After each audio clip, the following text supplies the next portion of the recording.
On paper, the LG PK7 sounds like the complete package. It has dual passive radiators, dual transducers, and dual tweeters with built-in Meridian audio technology.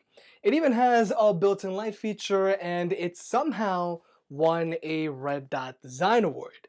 The LG PK7 is basically a mashup between the JBL Xtreme 2 and the Sony XB41.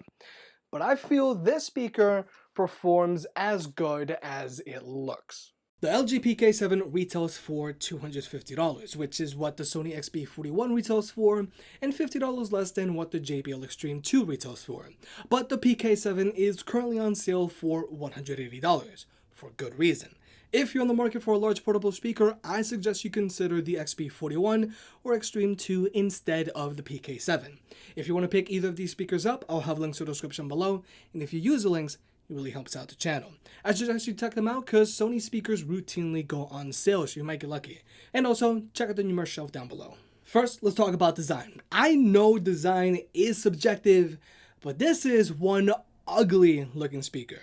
But I will admit that I kind of do like the white color transducers on the front. It reminds me of the Bowers & Wilkins audio system you would find in the McLaren 720S or even some Volvos. The build quality of the main body is decent, but I feel the action grip, which is what LG likes to call it, is too flimsy for its own speaker. You can feel it flexing while you're carrying this 6.3 pound speaker around. On the top of the speaker, there's a full set of media control buttons that have a good amount of tactile feedback. But the ink on these buttons is so cheap, it's already started to fade on my PK7. And now let's talk about ports. The PK7 charges via a DC input and there's an audio jack for wired listening.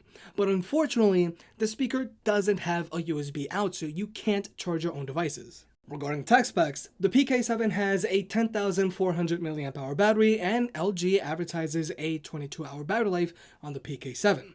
But with the light feature turned on, the music set at 80% volume, and with enhanced bass turned on, the speaker managed to last for 8 hours of playback time. But the light feature on the front is only worth using indoors or at night, so you can always squeeze a little more battery life out of the speaker if you just turn off the light feature.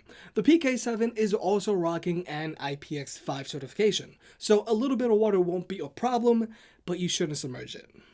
But now let's talk about Bluetooth connectivity. The PK7 does support aptX HC audio, which is good. But unfortunately, range on this speaker is a little weak compared to its competition. I did notice more frequent job connections than what I'm used to with this speaker. The PK7 also has a bit of latency to it, so it's not the best for watching videos.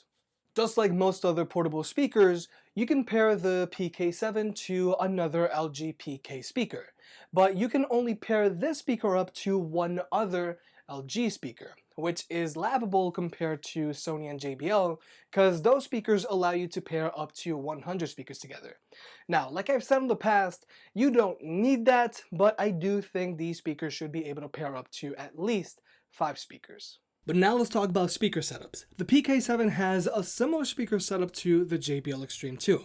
There are dual frontward firing transducers, dual tweeters, which is something the XB41 lacks, and dual passive radiators on each side. The PK7 essentially has 3 listening modes: enhanced bass, clear vocals, or you can have both EQ settings turned on. We're going to jump into a sound test where you're going to hear all 3 modes compared to the Xtreme 2. I'm so fed up of the lies that my heart believed in. But staring deep into your eyes makes it all forgiven. I feel like a cover will be blown. My fears will grow out of control. Yet you still walk the path I follow anyways. I'm in love with the way that you hold me when I fall back down. Show me what's up, put me off the ground. This love's been a long time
Personally, I think the PK7 sounds its best with its clear vocals EQ setting turned on, but when it comes to overall sound quality, the win easily goes to the JBL Xtreme 2.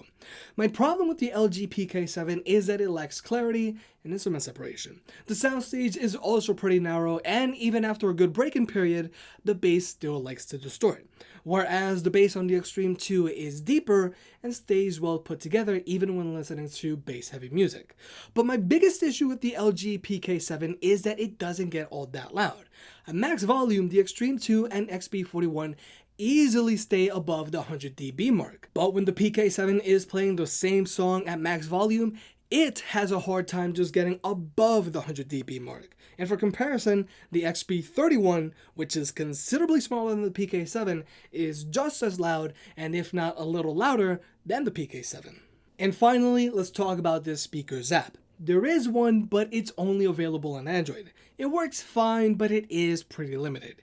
If you go into the sound effects tab, you can pick from one of the two EQ settings, which you can also just toggle from the speaker itself.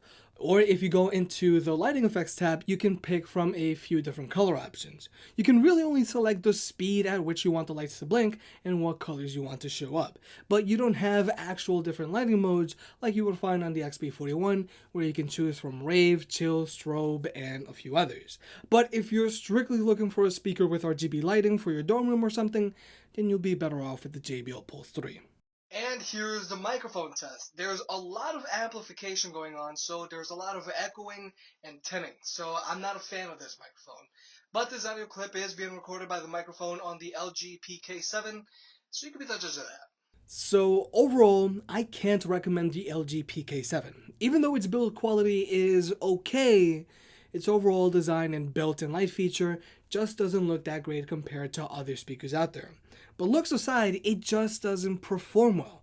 Its sound quality lacks clarity, the soundstage is very narrow, and instrument separation is very weak. But perhaps my biggest gripe with this speaker is that it doesn't get all that loud for its size. There are mid-sized portable speakers that get louder than this. If you made it this far, I guess you enjoyed the video, so hit that like button and get subscribed. It helps out more than you realize. Support the channel by clicking on the links down below, and I'll catch you next time.